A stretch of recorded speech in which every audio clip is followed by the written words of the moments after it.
We really wanted to understand what was on the minds of consumers. How can digital health make a big impact in a patient's life or a consumer's life? Over 9 months, our entire team at Linus immersed into all things digital health.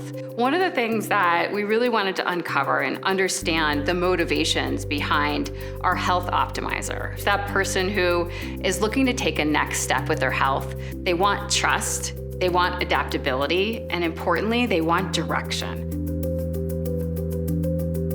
The health optimizer is a sophisticated consumer. We want to know when we're using a digital health product that there's a reason to trust it. Is it backed by scientific evidence? When we enter into a relationship with one of these digital health products, we are offering up some of our data in exchange for insights. And we want to know what insights are worth this data. Anything that offers a calculated score should be ready to provide information on what goes into that score.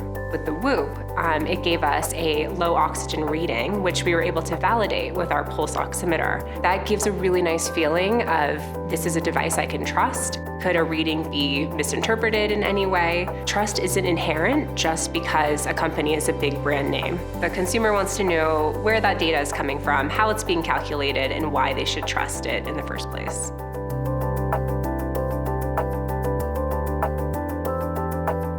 We always like to say when you design for everyone, you're designing for no one. And we're finding that a lot of these products are kind of designed for that common denominator. When we are talking about direction over data, what we are looking for is how well a health app or a technology is able to synthesize the information and give recommendations versus just giving users raw data.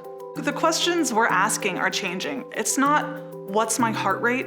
What should I do if my heart rate is higher than average? It's not about how many hours did I sleep. It's about what should I do to get more deep sleep. So when we tested Aura, we found that they provided direction when they gave us data.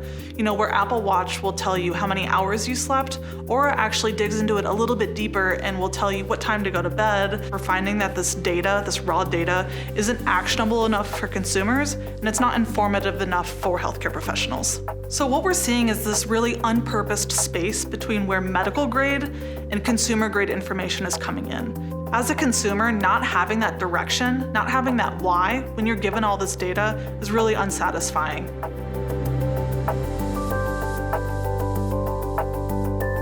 Adaptability is all about how well the technology fits into our daily life. So we like to ask which came first, the wearable or the habit.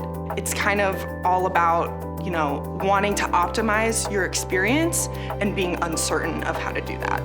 Fitting into the consumer's lifestyle and not the other way around. We want to see these technologies integrating more personalization and more adaptability into their experience. So if I want to tell my NutriSense continuous glucose monitor that I want to lower my blood sugar spikes, what actions can it give me in order to reach that goal that I started with?